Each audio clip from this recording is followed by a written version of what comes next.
بسم اللہ الرحمن الرحیم. دس از می محمد یاسین چشتی. دوستو، آج بڑے ہی خاص اور اہم پیغام کے ساتھ حاضر خدمت ہوں. ہم ایک چھوٹی سی کوشش کر رہے ہیں لوگوں کو بریلویت سے بیزار کرنے کے بجائے لوگوں کو حقیقی بریلویت کا چہرہ دکھایا جائے تاکہ ان کے تحفظات دور ہوں. خواہ مخواہ لوگوں کو شکوک و شبہات میں مبتلا کیا ہوا ہے. ہمارے ہاں محافل کروانے کا بڑا رواج ہے. ہمیں بھی روزانہ کی بنیاد پہ دعوت ملتی رہتی ہے. لوگوں کی اصلاح کی غرض سے شب و روز سفر جاری رہتا ہے. اور جہاں تک دل کو ہدایت یافتہ کرنے کا تعلق ہے تو یہ بات اچھی طرح سے نوٹ کر لیں، یہ اللہ کے ذمہ کرم پہ ہے. کوئی ولی غوث کتب ابدال کسی بندے کے دل میں ہدایت کو راسخ نہیں کر سکتا. ان کے ذمہ ہدایت کا پیغام پہنچانا ہے. دل میں ہدایت اللہ ہی اتارتا ہے. میرے چند سوالات ہیں محافل کروانے والے. ان محافل میں سو کالڈ ٹائپ خطیب جو آتے ہیں، سو کالڈ نعت خوان جو آتے ہیں، بانڈ قسم کے جو نقیب آتے ہیں، اور جاہل قسم کے پیر جو ان کی صدارت فرماتے ہیں، اور جو بانیان محفل ہیں. چند ایک سوالات ہیں اور ازراہ جذبہ خیر اندیشی. دیکھیے حضرت مولانا الیاس قادری صاحب نے کتنا خوبصورت مدنی مقصد دیا ہے. I must strive to reform myself and people of the entire world. مجھے اپنی بھی اصلاح کی کوشش کرنی ہے اور ساری دنیا کے لوگوں کی اصلاح کی کوشش کرنی ہے. چند سوالات ہیں، ذرا دل پہ ہاتھ رکھ کے جواب بالکل سچ سچ آپ نے دینا ہے.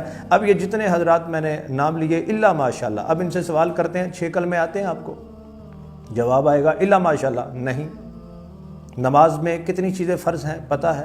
نہیں. نماز کی شرائط کا علم ہے؟ نہیں. طلاق کے مسائل آتے ہیں؟ نہیں. نکاح کبھی کسی کا پڑھایا؟ نہیں. نماز جنازہ پڑھانا آتا ہے؟ نہیں. پڑھنا آتا ہے؟ نہیں.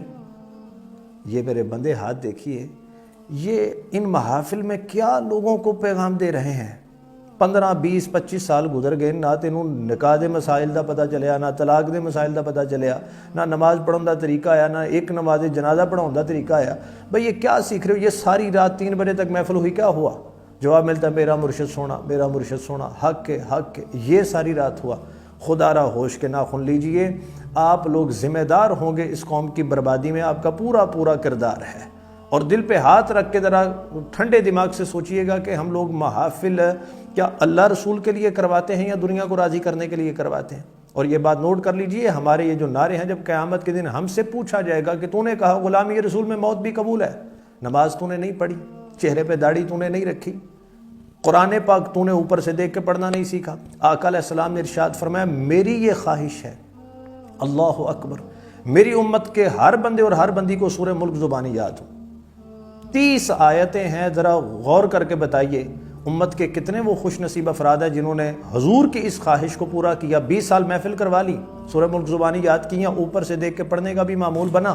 اور جو نعت خوانان تم بلا رہے ہو اور جو جاہل قسم کے پیر بٹھا رہے ہو، اب تھوڑا نہیں ذرا پورا سوچو کہ یہ نعرہ ہم کیا صرف حلق سے اوپر لگا رہے ہیں یا اپنے دل کی گہرائیوں سے یہ نعرہ لگا رہے ہیں.